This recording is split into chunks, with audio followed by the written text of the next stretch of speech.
अस्सलाम वालेकुम नाज़रीन, प्रोग्राम गपशप। अच्छा, ये वाक़या भी एशिया से मिला हमें।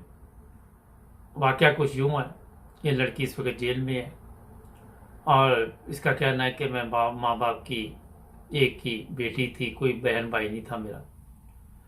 और वालिदैन ने मेरी परवरिश बड़ी मोहब्बत और प्यार के साथ की, हर चीज़ का ख्याल रखा। और इस तरह मैं यूनिवर्सिटी जा रही थी तो वहाँ कोई लड़का मुझे अच्छा लगा और हम दोनों ने फैसला किया कि हम शादी कर लेंगे। अब हमारे ममालिक में एक चीज़ बड़ी होती है कि ज़ात का बड़ा ख्याल रखा जाता है। कई जगह पे ज़ात के बाहर लोग रिश्ते नहीं करते। तो इस तरह के एक दिन मैं अपने वालिद से ये बात करने वाली थी, तो फिर मैंने सोचा कल करूँगी। तो इससे पहले कि मैं बात करती, मेरे वालिद ने बात की कि कल कुछ लोग आपको देखने के लिए आ रहे हैं। और इसी दौरान मैं आपको बता दूं कि हमारे ही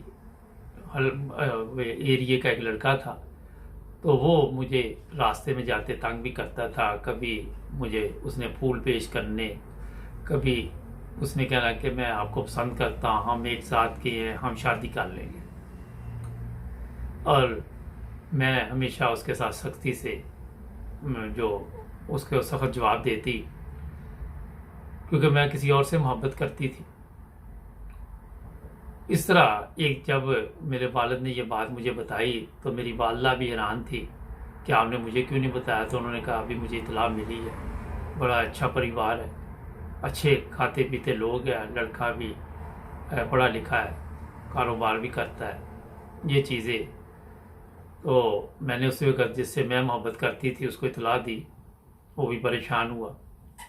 और इस तरह मैंने सोचा कि कल कोई मैं ऐसा ड्रामा करूं जिससे ये लोग जो हैं मेरे रिश्ता करने से इनकार कर दें।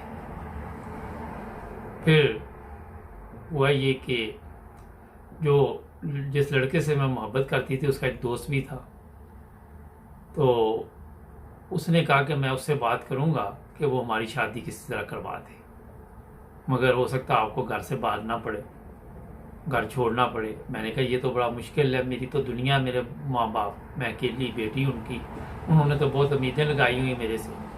तो जिससे मैं शादी करना चाहती थी उसने कहा कि देखिए बाद में हालात ठीक हो जाएंगे, वक्ती तौर पर इस तरह हमें एक दफ़ा कोई ना कोई कदम उठाना पड़ेगा अगर हमें शादी करनी है।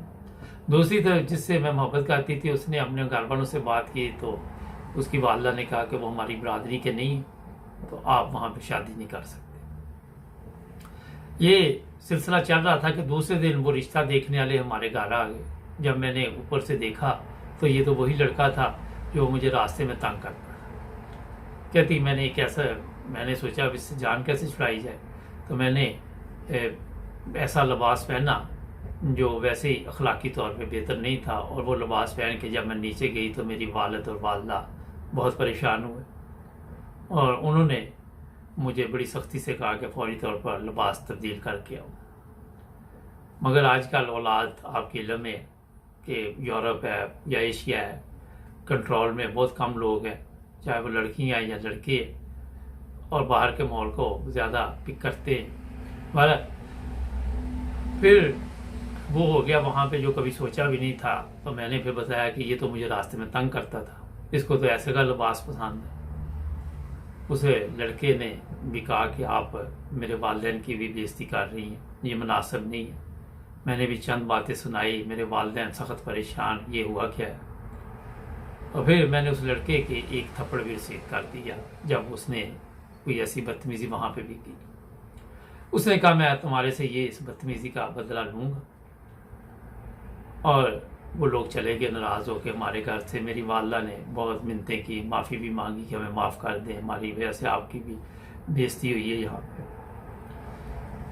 और फिर मैंने जिस लड़के से शादी करना चाहती थी उसका फ़ोन आ गया, तो मैंने उससे कहा कि क्या प्रोग्राम है। तो उसने कहा कि तुम कल यहाँ से घर से भाग जाना। और इस तरह कहती उसने कहा कुछ कपड़े वगैरह साथ ले आना आपने। कहती मैंने बैग में कुछ कपड़े डाले और बैग ऊपर से गार्डन की तरफ फेंक दिया। और फिर मैं नीचे उतरी तो वालदा ने कहा किधर जा रही, तो मैंने कहा मैं ज़रा बाज़ार तक जा रही हूँ। दूसरी तरफ से घूम के आके मैंने वो बैग उठाया तो वो जिस लड़के के मैंने थप्पड़ लगाया था वो भी उधर ही गली में खड़ा था, उसने भी देखा कि ये बैग पकड़ के किधर जा रही है। जहाँ मेरे जो थे वो जिससे मैंने शादी करनी थी, जहाँ उससे मैंने मिलना था, मैं वहाँ पहुँची तो वो अभी नहीं आया था। थोड़ी देर बाद वो लोग आ गए, मगर वो अकेला नहीं था, वो कहता बड़ा एक जो गाड़ी थी उसमें मेरा जिससे मैंने शादी करनी थी वो लड़का था और उसका दोस्त था, 2 बंदे और थे और एक लड़की थी उनके साथ। तो मुझे इल्म में भी नहीं था कि इन्होंने क्या प्रोग्राम बनाया हुआ। तो मेरे इल्म में जब लाया गया कि ये लड़की जो है, हमने कोई इसके लिए ऐसा सोचा, मुझे लगा बताया गया तो मेरे पाँव के नीचे से ज़मीन निकल गई। मगर मुझे उस वक्त शादी का जो भूत है वो मेरे सर पर सवार था और मैं ये भी ना सोच सकी कि ये गलत रास्ता है। माँ बाप की इज्जत के जनाजे के साथ साथ मैंने ये किया कि एक ऐसा जुर्म जिसका मैंने कभी सोचा भी नहीं था। फिर उन्होंने कहा कि ये लड़की जो आई है ये तुम्हारे कपड़े पहनेगी और तुम इसके पहन लो। और उस लड़की को कहा गया कि वो बेचारी कोई गरीब लड़की थी कि किसी जगह पे आपको मुलाजमत मिल जाएगी तो आप अच्छे कपड़े पहन के जाओगी तो उससे बड़ा फ़र्क पड़ता है, अमीर लोग हैं। मेरे कपड़े उसको पहना दिए गए, उसके मुआयने पहन लिए, कुछ कड़े थे वो भी मैंने उसको दे दिए। वो कहती ये क्यों? तो मैंने कहा इससे तुम लगोगे कि किसी अच्छे घर की हो तो वो लोग तुम्हारी इज्जत करेंगे। खैर फिर जो लड़का था उसके दोस्त ने उसे लड़की, जो 2 लड़के आए थे दोनों ने उसके हाथ पकड़े और उस लड़की को कत्ल कर दिया। बेचारी गरीब लड़की थी। कत्ल करने के बाद कुल्हाड़ी से उसके चेहरा को बिगाड़ दिया गया। और फिर ये हुआ कि हम लोग वहाँ से किसी महफूज मकाम पे बैठ गए जाके कि यहाँ से अब आगे चलेंगे। और जब वो लाश मिली तो पुलिस ने वो लाश मेरे वालिदैन को, ज़ाहिर मेरे वालिदैन रात परेशान रहे होंगे, तो उन्होंने गुमशुदगी की रिपोर्ट दर्ज कराई। तो पुलिस ने बुलाया तो वो कपड़े देख के उनका चेहरा तो पहचाना नहीं जा रहा। तो ये कपड़े देखे आप, तो जब मेरी वालदा ने देखे तो उन्होंने कहा हाँ हमारी बेटी है। फिर उन्होंने जो भी तरीक़ाकार था उसके मुताबिक मेरा जो आखिरी रस्मात थी वो अदा की। और इस तरह एक दिन हम हुआ ये कि जो मेरे साथ जिसके साथ मैं शादी करना चाह रही थी उसके घर भी लड़के के वो पुलिस गई और जिस लड़के को मैंने चपेट लगाई थी उससे भी पुलिस ने पूछताछ की। तो ज़ाहिर है जिससे मैंने शादी करनी थी वो घर पे नहीं था। तो उसकी वालदा ने भी कहा कि वो तो 8 दिन से घर ही नहीं आया, 10 दिन से। तो ये जब पुलिस को पता चला तो उन्होंने मोबाइल फ़ोन के ज़रिए हमारा पीछा किया और आखिर एक दिन हम जब वहाँ से निकलने वाले थे तो पुलिस ने हमें घेरे में ले लिया। मैंने नकाब किया हुआ था और पता नहीं चल रहा था कि कौन है बुरके में। तो जब पुलिस ने पकड़ के नकाब उठाया तो वो मैं थी और इस तरह हमें पुलिस स्टेशन लेके आए। और वहाँ पे जब पूछगिछ हुई कि वो लड़की का क्या किस्सा है तो उसको जब बताया गया उनको कि ये हमारे से एक जुर्म हो गया, तो ये हम चाहते नहीं थे मगर शादी वैसे हमारी हो नहीं सकती थी, तो ये रास्ता अख्तियार किया गया।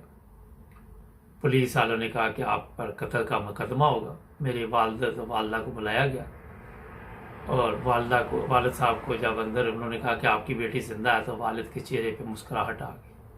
और जब उनको बताया गया कि अपनी शादी के लिए इन्होंने एक बेगुनाह लड़की का कत्ल किया है तो वालिद ने गुस्से का इज़हार किया और कहा, मैं जैसे ही वालिद की तरफ बढ़ी तो उसने कहा नहीं मेरी बेटी मर चुकी है और मैं उसकी आखिरी रस्मात अदा कर चुका।